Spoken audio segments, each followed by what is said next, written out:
Itu apakah sama seperti yang abang maksudkan tadi, bahwasanya kedudukan Imam Mahdi itu sendiri secara bahasanya, bahwasanya ya kedudukannya sama seperti para nabi ataupun rasul. Dan ya, Nabi Muhammad mengatakan, ayo Umar, andai kata Musa hidup di zaman ini, dia harus ikut pada dulu.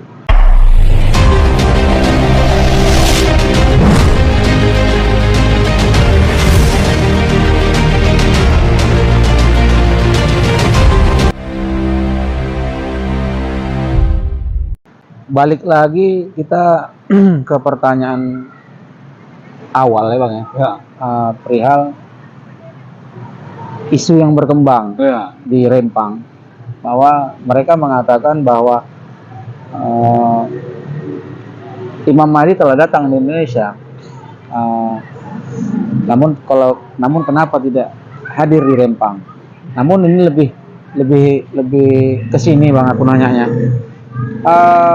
Berbicara tentang Rempang, Rempang ini ini sudah banyak kita ketahui, baik sejarah ataupun cerita-cerita, bahwa itu merupakan kalau sekarang mereka mengatakan itu adalah suku Melayu.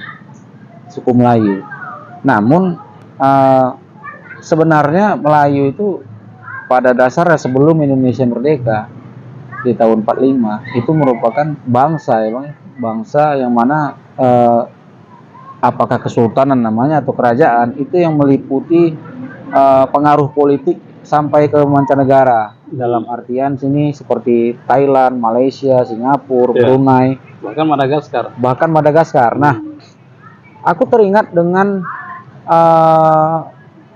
sebuah di Quran, bahwasanya itu cerita tentang bapak agama itu Ibrahim alaihissalam, yang mana bapak agama atau yang kita sebut Nabi Ibrahim alaihissalam itu kan memiliki istri lebih dari satu, yang mana istri pertamanya adalah Siti Hajar ya bang ya, Siti Sarah, yang kedua Hajar. Nah, yang mana Siti Sarah memiliki anak itu Ismail. Sarah Ishak, itulah yang keturunan daripada Yahudi semua, Israel ya, bukan Yahudi ya, Israel. Ishak punya anak Yakub. Ya, salah satu anak Yakub ini Yahuda, karena ada 12 termasuk Yusuf, Benyamin dan Yahuda. Ya kan. Nah, masuk kita ke Siti Hajar ya, Siti Hajar itulah Ismail. Dari Ismail inilah kita dapati turunannya adalah Nabi besar kita, Nabi Muhammad Sallallahu Alaihi Wasallam. Nah, lalu ini ada lagi kita dengar bahwa Nabi Ibrahim itu memiliki istri yang bernama Keturo atau Kanturo, yang mana Kanturo ataupun Siti Keturo ini juga memiliki anaknya itu banyak. Salah satunya namanya Madian atau Medan. Maka kalau kita mau berbicara secara kita katakan itu variabelnya banyak gitu. Artinya besar kemungkinan bagi para orang-orang yang percaya akan kehadiran Imam Mahdi itu memang berasal dari bangsa Melayu itu sendiri, bang. Bagaimana bang menyikapi ini, bang? Itu di dalam kitab Bidayatun wan Nihaya, karangan daripada Ibnu Katsir. Dia menerangkan bahwa Ibrahim itu punya istri 3, ya. Tadi sudah dijelaskan. Istri yang pertama Sarah yang melahirkan Ishak dan Yakub atau Israel, dan ini sudah memimpin dunia.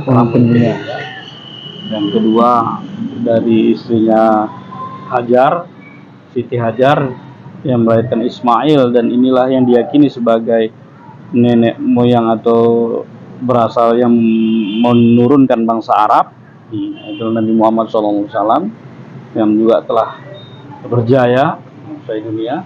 Dan ketiga anaknya yang dari istri Siti Keturah gitu. Keturah. Nah, pernah ada kongres bahasa Melayu di Malaysia. Di Malaysia ya? Ya, di tahun 1995 mereka menyimpulkan bahwa bangsa Melayu ini berasal dari keturunan Nabi Ibrahim dari istrinya Keturah gitu. Karena dari Keturah inilah menyebar ke pesisir Asia, daerah Sumatera, Malaysia, Thailand.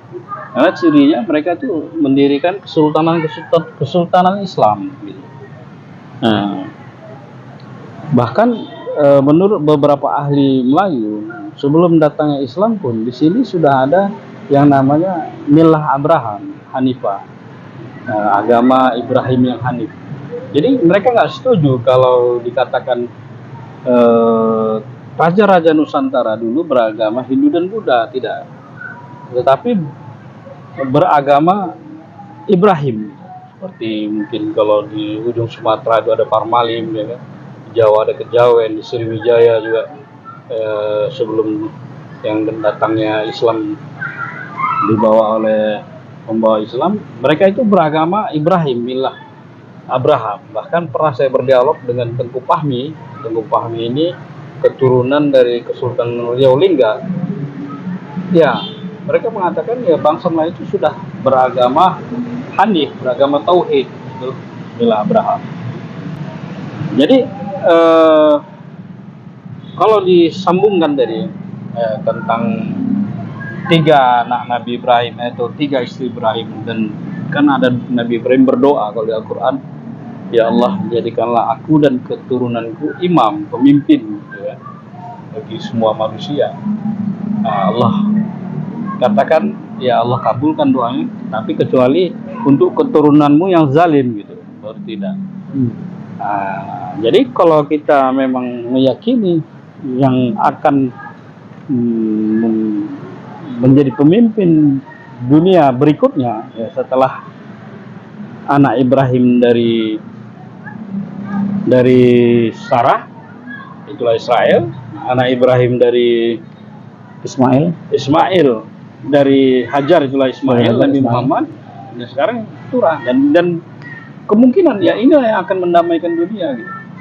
Sebagian umat Islam menganggap Israel, Kristen itu bukan saudaranya, padahal ya mereka itu saudara tua gitu. Saudara dari, kalau silsilah dari Nabi Ibrahim kan mereka lebih tua gitu.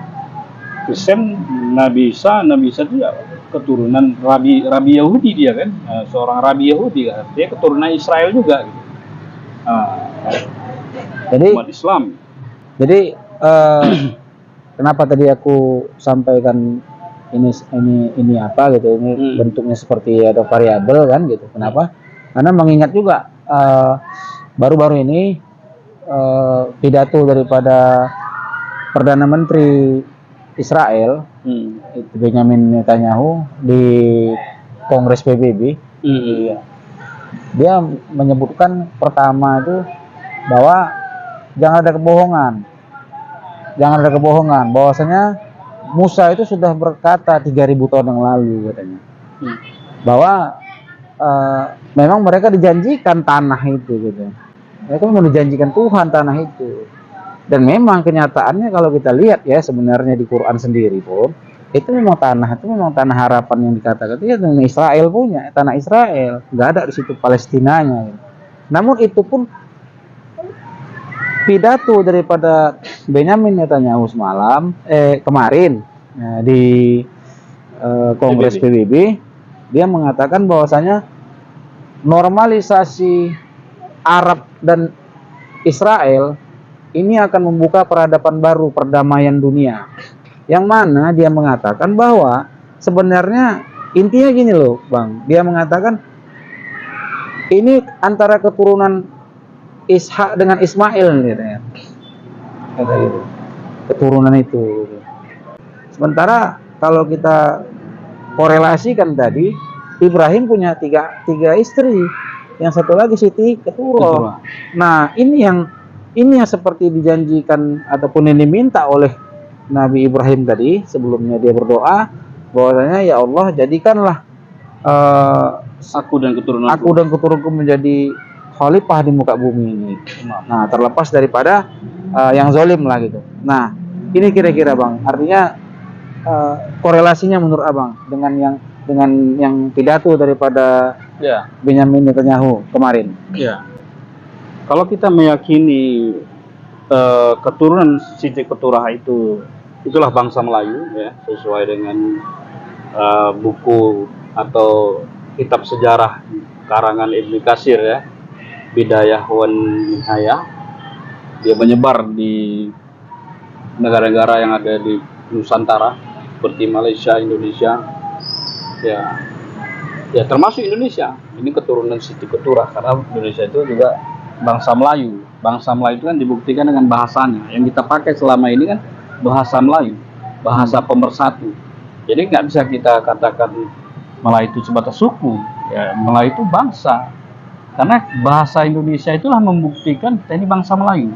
Nah, karena Kalau dipikir mayoritasnya orang Jawa ya, kalau di Indonesia ini Bang ya, penduduknya ya.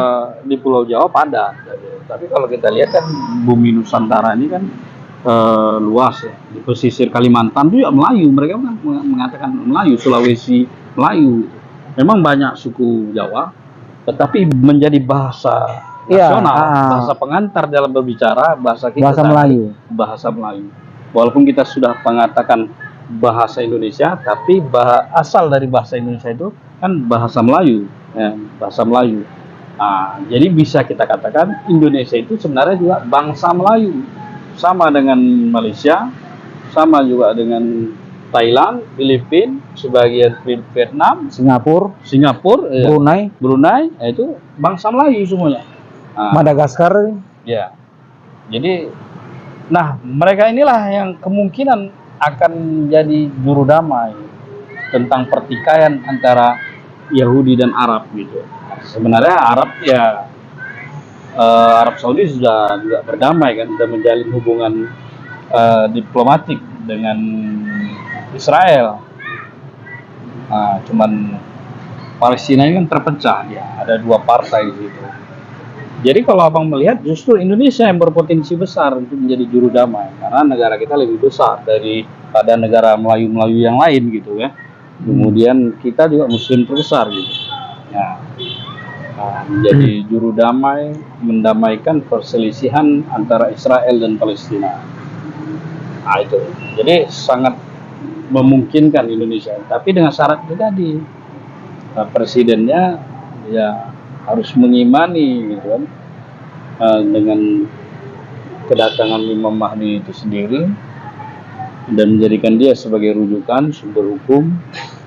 Nah, Jadi kalau aku ya Bang ya, mudah-mudahan kawan-kawan yang ada di seluruh Indonesia khususnya kita berbicara tentang kali ini tentang Imam Mahdi bukan bermaksud bahwasanya ketika berbicara bangsa Melayu tadi kita masuk ke area bangsa Melayu, bukan berarti bangsa Melayu ini artinya lebih tinggi ya Bang, dalam artian dalam statusnya tuh status sosialnya lebih daripada yang lain, bukan. Tapi kalau aku secara pribadi lebih kepada ini untuk kesejahteraan, kemakmuran dan keadilan yang harus dirasakan oleh seluruh manusia di muka bumi umumnya, khususnya Indonesia.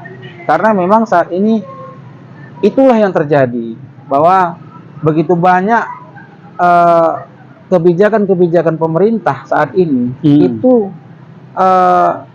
justru melanggar daripada hak asasi manusia mungkin, dan juga melanggar etika lingkungan hidup. Jadi aku berpikir bahkan bentuk implementasi daripada Pancasila sendiri itu nggak ada gitu. Melihat kasus yang terjadi di Rempang ya. Di Rempang. Jadi itu kawan-kawan, kenapa kita bahas itu supaya kalau memang sosok Imam Mahdi itu ada saat ini, kenapa tidak untuk kita bahas, kita bincangkan, atau mungkin kita angkat supaya menuju Indonesia yang baru, peradaban yang baru tentunya. Ya. Menuju mercusuar dunia. Oke lah, kalau gitu Bang, mungkin kita akhiri saja diskusi kita pada sore hari ini. Oke. Ya, baiklah kawan-kawan, kita akhiri diskusi bincang kita hari ini mengenai isu adanya, datangnya Imam Mahdi di Indonesia, namun kenapa tidak hadir di Rempang. Nah, mudah-mudahan apa yang kita obrolkan, apa yang kita diskusikan, apa yang kita bincangkan bisa menjadi suatu bahan untuk kawan-kawan semua bicarakan kembali mungkin dengan seseorang ataupun yang memiliki pengetahuan lebih banyak tentang ini, agar tidak gagal paham ataupun tidak salah dalam mengartikan menerima informasi yang kami berikan. Demikian dari kami. Wabillahi taufiq wal hidayah. Assalamualaikum warahmatullahi wabarakatuh. Waalaikumsalam warahmatullahi wabarakatuh. Salam Persatuan. Ahad. Ahad.